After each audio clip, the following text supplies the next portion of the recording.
Aren't you scared of a little pressure? It ain't nothing but a little minor setback for a major comeback. Let's stand on business. Feeling like you can't manage, no excuses. Ballet can stand it, no excuse. Keep losing your balance. No. Welcome back to another episode of the No Excuses, Embrace the Challenge motivational podcast. I'm Lee Tolson, aka Coach T, and on side of me is my lovely wife, Stephanie Tolson, owner of Align Counseling Services. This platform is for anyone who is looking for motivation. This is where a counselor and a coach come together to give you real life topics. Now, today we're going to be talking about setbacks. And Stephanie, what a lot of people don't understand about setbacks in sports, you're going to fall down, you're going to face adversity, but that doesn't mean that the game clock says game is over. It just says you still have time left. But unfortunately, a lot of people in life quit when there's time left. One of my favorite players of all time is Kobe Bryant. And behind me, I have the Kobe wall. I remember when he ruptured his Achilles and he walked to the line and made 2 free throws and he walked off on his own. And that was inspiring to me. But the whole time he knew that he was facing a setback, but he knew he still had time left. And so what did he do? He rehabbed and he came back even stronger. Stop quitting when you're facing setbacks, when you know that you still have time left.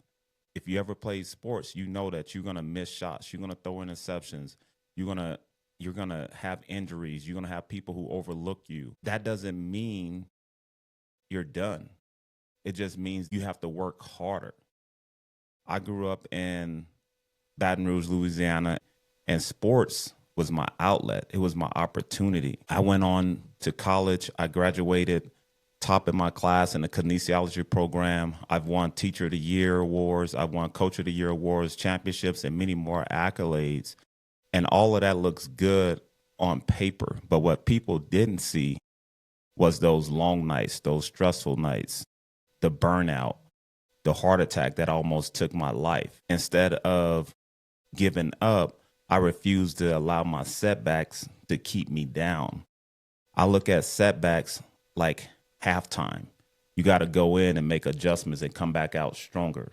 That's how I attack setbacks.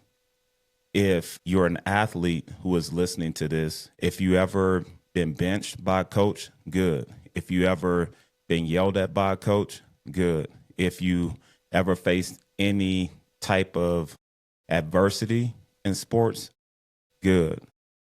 Now what are you going to do about it? Are you going to quit? Or are you going to go in and make adjustments? But here's the truth. A lot of people, like I said earlier, they quit when they are facing those setbacks. You have to look at setbacks like film session. You can either say, why me? Or you can go in and say, what is this teaching me? All the coaches who are listening to this, every program is going to experience setbacks. You're going to have bad seasons. You're going to have injuries. You're going to have drama. But a true program and their culture isn't tested when you're 10-0. It's tested when you're 0-10. How you respond to those setbacks, that's going to be the identity of your team. If you're listening to this right now and you're a coach, don't allow those setbacks to determine your future.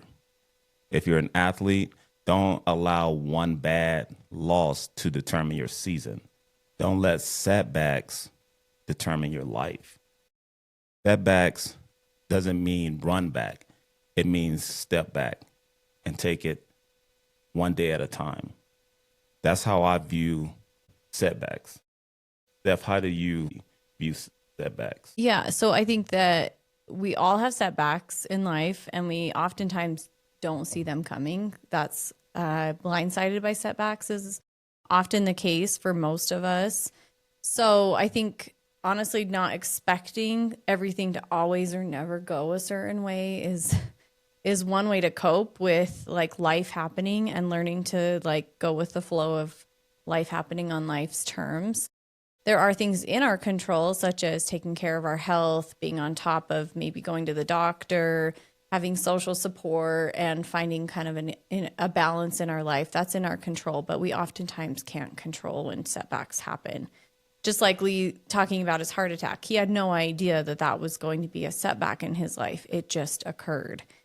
And another thing people need to be aware of is not comparing someone else's journey to your own journey. So you might see someone's success and think that they just are successful, when in reality, I think logically we all know nobody just becomes successful overnight, such as a star athlete or maybe just someone in business that is successful. There have been many, many setbacks on that journey for that person to become successful, and there's going to still be setbacks. But trying to just stick to your own journey is another way to cope with a possible setback, and try not to compare. But oftentimes I think that in our culture, we try to bypass emotions. So emotionally bypass a hardship, or possibly like spiritually bypass a hardship. So for example, I work with a lot of people in grief and loss and trauma. And our culture is very, very grief illiterate, and we get really uncomfortable watching somebody go into the depths of a sorrow and heartbreaking situation. So that could be an example of a setback. I see it all the time where parents lose a child unexpectedly, or they lose a spouse unexpectedly. They are not going to be the same person that they were before they lost that child or that spouse, but they're going to be able to overcome the adversity that they're in that setback with by leaning into the adversity. The problem is, in our culture, we're so uncomfortable with watching someone struggle that we try to bypass that struggle with, oh, they're in a better place. So we give platitudes to try to make ourselves feel better, because we really can't handle watching somebody not be at their top. So as a culture, we have to let people lean into their struggle, first of all.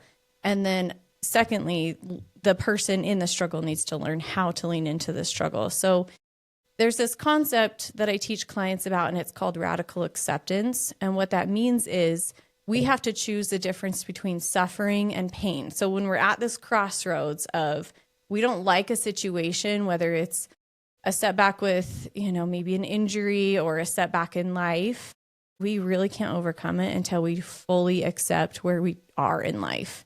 So learning to surrender to the moment, because the more you dig your heels in and maybe have an attitude about it, or you feel kind of sorry for yourself, the more you're going to suffer. And so the pain is uncomfortable, but it's short term. Suffering is long term. So it's like, which one are you going to commit to?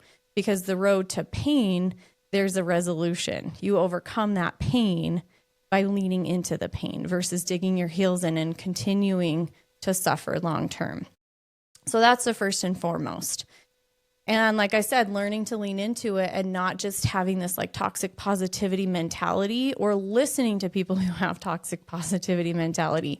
It's like, it builds off of our last episode that we talked about having your community, knowing your people, because there's this other concept I want listeners to understand. We need support. So there's a continuum of self-regulation and then co-regulation when we're in the thick of a really difficult season, or we're in like a bunch of adversity. And so the self-regulation is having skills or tools or outlets that are going to help bring you back to a more grounded state. So for example, something that requires minimal effort, if you're really just depressed or have no energy, like come back to your breath. Just if you can breathe, you're still alive. And I teach my clients that all the time. Just like, I know it feels like you can't make it another day, but let's come back to your breath. If you're still breathing, that's your life force. That's pranayama. You're still here. Come back to your breath and regulate yourself through your breath. Some simple tools there would be maybe doing like a 4-count breath in and holding it, and then just like slowly breathing out through your mouth. And when you can do that for maybe a minute, oftentimes like your nervous system comes back to a little bit more of a regulated state. So that would be an example of something like self-regulating. But then the co-regulating is another concept. And like I said, that's where we have our community, our support system. And those are the people that are going to hold us through those difficult times. They're not going to judge us. And look for people who aren't going to give you like the platitudes of, oh, they're in a better place. God only takes the best. Those kinds of concepts actually do more damage than good. So you need to have people around you that are going to be able to hold that space for you and see you at those ugly, really difficult times. But also people that are going to hold you accountable to not stay committed to that. So the people that are going to hold you accountable to not suffer, but they're going to hold you through your pain. And so like that co-regulation, and it's this nervous system concept that, like I said last time, when you feel calm and steady around somebody, that's your person. That's somebody who can really see you in those dark moments.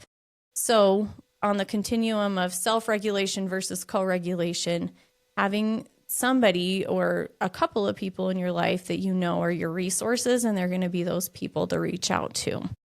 So I'm not here to tell you to just overcome it, just get over it. I'm here to tell you to lean into the adversity, because the only way out is truly through the adversity.